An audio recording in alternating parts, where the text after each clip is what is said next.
Vlad, you mentioned that you have played the game Skullgirls. Blabs, Yeah. Adam, are you familiar with this game, Skullgirls? No. When I've heard of it, but I don't know. I played it a couple times. I like fighting games, so I try them all. Right. So Skullgirls is a video game that it's very much a indie darling in the video game in the Skullgirl, like in the fighting game space.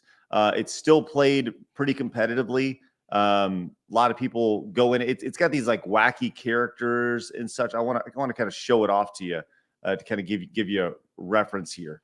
It's like hand animated. It's really pretty. Dope. Wow. Yeah, it's really pretty to see, right? Has all these crazy characters that it's very inspired by, let's say, Darkstalkers, if you're familiar with that game. But you can kind of see everything that's being thrown down here. It's pretty impressive for, I would say indie game, but maybe indie game is not the right way to use it. But it also reminds me of like Marvel versus Capcom a little bit. Yeah. Like the original Marvel vs. Capcom. Absolutely. It was really enjoyable game, and it's like a very hardcore fighting game. Yeah. If you're into fighters, like you're really into Skullgirls, right? That's kind of the idea. So they came out, the developers of the game came out, and once again I say the word indie because it's not like Capcom, right? It's not NetherRealm.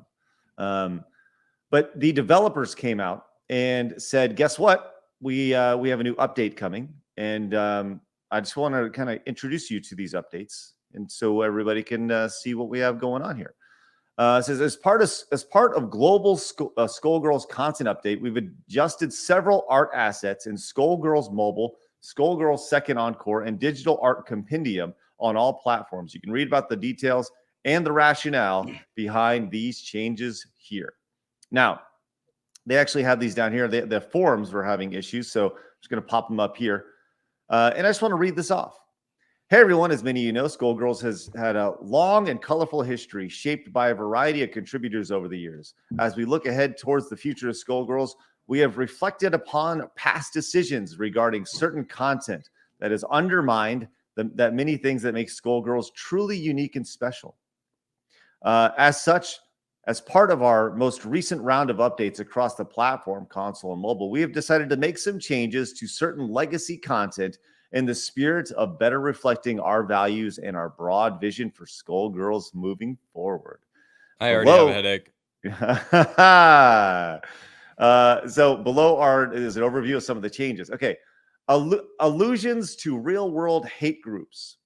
While the Renoir family and the Black Egrets were always intended to evoke imagery from an oppressive militant regime, we felt that the way that manifested mostly through red armbands, flags, and symbolisms was too close for comfort, especially given the unfortunate reality that some of these hate groups are still active in various respects today. As such, you will notice that the Egret soldiers, Ukraine, no longer feature armbands that are heraldry of the Black Egrets organization has also been adjusted. So there you go. It's this also applies to concept art, story mode art, and more. Right. So they've gone through and they've removed concept art. They are editing concept art for the game, which is totally amazing. And this is just a fascinating way to look at this. Initial thoughts on this by the way, there's way more. Yeah, it's a down date, not an update. Oh, that's a great way to put it, man. Downgrade. I never saw that. I've never heard of that before, but yeah, that's good. Yeah. I just made it up. I'm a rapper, you know what I mean? I like it. Good. I like that about you. Use it from now on. Character sexualization and agency. While Skullgirls is no longer is no stranger to characters that confidently express their sexuality, there are instances in the game where characters are fetished and or have sexualization imposed upon them. This includes a few depictions of unwanted predatory behavior, particularly towards younger children. While alluding to some of this can be narratively meaningful, we have made a small number of adjustments throughout the game to ensure that this content is less exploitative. Example being the opening of Thalia's story mode. Now, look, I don't think any like the idea of predatory behavior. I mean, I'll take this one and sex towards younger kids. Like we've seen that in society where that's just fucked up, right? Yeah, I'm for this because I believe the whole lolly movement is fucking gross. Anime's weird with that shit sometimes. Yeah, I don't like it. It makes me uncomfortable. I don't like it when adults like that shit. It's like, why are you into this character? But she's 9,000 years old though. You fucking pedo, dude. It's gross. Get the fuck out of here. So like these kind of games that have like the lolly characters that are like scantily clad, it's like that's gross. Cover that shit up. I don't want to see that shit. I'm for it, but it's just like funny to me when these companies do this because you're the one who made the decision to put that in the game. That's the craziest thing, and now you're just taking it out because you want to appeal. But like that's already came from your mind, so you're saying you're a piece of shit in reality, and no one should play your game since you are pedo, basically. Well said. Yeah, agreed. But there's more as we continue to racial sensitivity. While there are numerous playful references to pulpy themes that we have respectfully allude to certain stereotypes, we have made adjustments to some content that we believe to be in poor taste, referencing a racial violence in Big Band's story mode. So, I mean, like that's the dumbest one. I agree. It's dumb. That's how I feel about that. It's the stupidest one of them all. So they have their closing thoughts. We, of course, realize that some members of the Skullgirls community may disagree with these changes, either in terms of how we choose to address them and whether they, in fact, are warranted addressed in the first place. Please know that all these choices have been made following careful consideration and lengthy discussion amongst the members of our current development team. So they fired everyone. Beyond this post, we do not intend to discuss the particulars of these changes further. We are confident that we will provide a more sound foundation for Skullgirls that we can all be proud of as we continue to grow and expand the universe for years to come. So I hate this language, dude. I know. They actually fire the team, dude. You can smell this person. My goodness. It's disgusting. Yeah, I agree. Smell this word. What color do you think their hair is? Pink. I'm saying purple. Maybe blue. I feel like the fairies from Sleeping Beauty. Pink. I'm gonna go. Everything you just said, I think is correct. It's a rainbow. It says that they fired the team in 2020, so they could have just been like ramping this up, planning this. Yeah. Well, I think it's I want to get some footage of the egret soldiers just so we can have a clear idea of what this is. This is they have a character like that in Tekken too, right?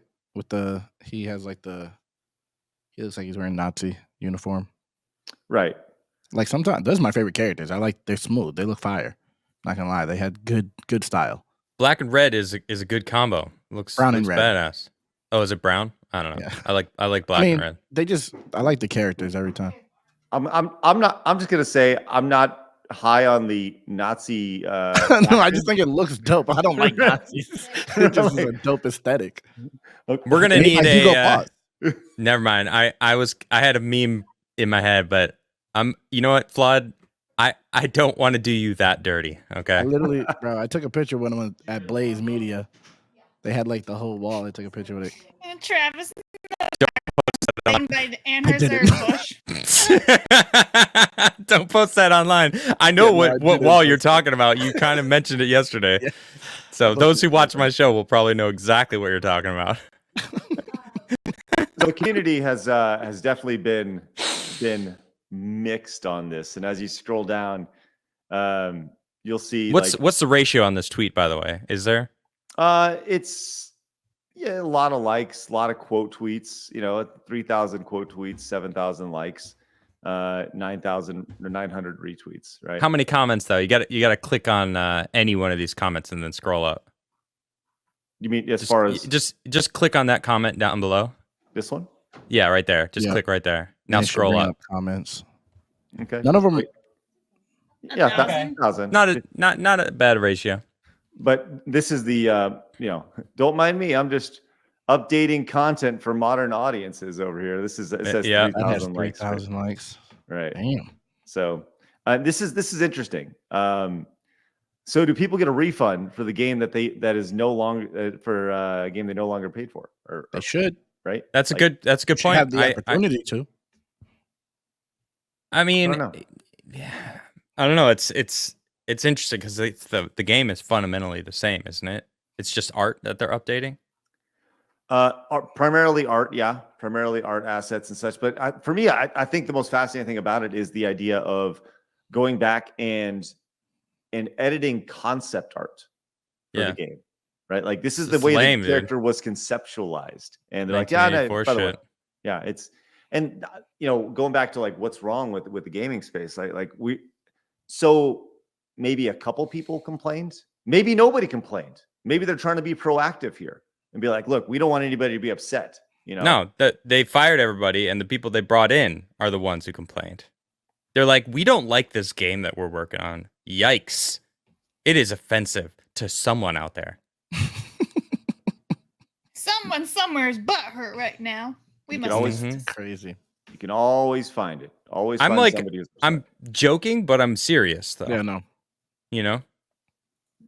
Yeah, it's disgusting. Like, and there are so many games in history that you can look back on, and it's like it's amazing when you think about certain policies in games. You look at a game like Wolfenstein, right? Wolfenstein, which is the entire game is built around literally killing Nazis, right? Mm-hmm. And if my brain serves me correct, I believe the game was censored to remove like Nazi imagery out of like the Super Nintendo version of the game or various versions of the game. But that was a Nintendo policy. It wasn't the developer going in and saying like, hey, we're going to do this because we find it scary to some kids or just to some people may be offended. And that's where my issue lies with this. Is like some people may be offended by this. Well, yeah, some people are going to be offended by literally everything. Yeah. So the idea of some people, well, if you're going to like art will cease to exist if you are trying to tiptoe around what some people think. What's the point of the ratings that say like this game has this in it? Right. That's actually really see it. Good point. Yeah. I don't get it. And some art is designed to offend people. Yeah. To get a rise out of someone, to elicit some emotion. Like that's what some good art does. Is trigger something inside you that maybe you didn't even realize was there. Dormant. Yeah.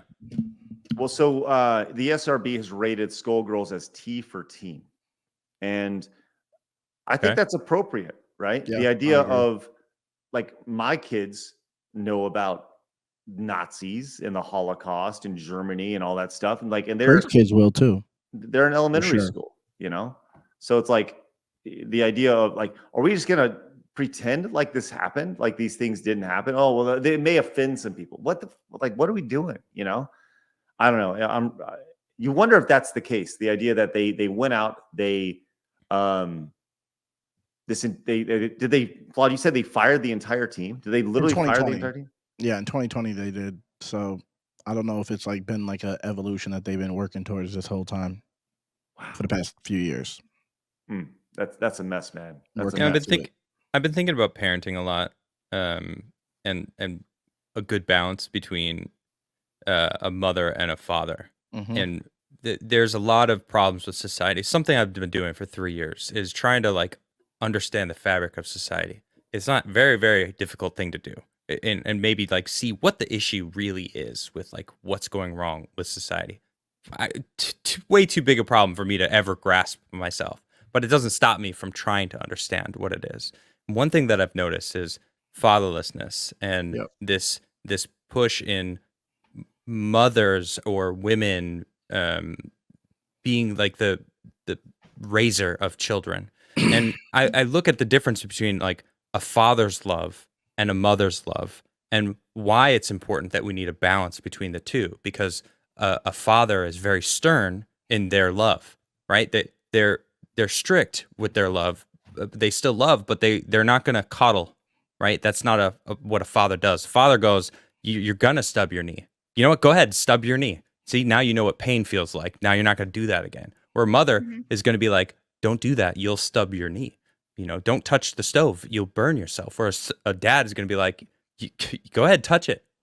Yeah, it fucking burns. You're not going to do that again. All right? Learn from that. Learn how to there's like two different types of ways to raise a child, and there's a good need for a balance of the two, right? The nurturing side of a mother. So I think about this kind of shit. I'm going to bring it back around now. Why I'm thinking about this, because it wouldn't surprise me if this team is now filled with women. Now I'm not blaming women, right? I think that there's incredible women out there, right? But I feel like the natural desire of a woman is to protect and make sure that everyone is not coddled, right? But protected. And I don't think that's good. I don't think we need to be protected. It's not up to other people to protect me or my future children or other people's children or other people in general. It's up to you to protect yourself, period. And your family and the way that you're raised. But I feel like a lot of these movements in all different facets of society are coming from that place of trying to protect. I don't want to offend anyone. We should remove all of this stuff because it could be offensive, right? It's that like motherly desire to nurture to the point of smothering, and it's like we've gone way past the point of we're all being smothered by this shit, and it's getting exhausted. Hey, if you enjoyed that clip, make sure you hit the subscribe button. Would greatly appreciate that, so you can find more clips on the channel. And of course, come join us live Monday through Friday at 11 a.m. Central Time for our live Side Scrollers podcast. We would love to see you there.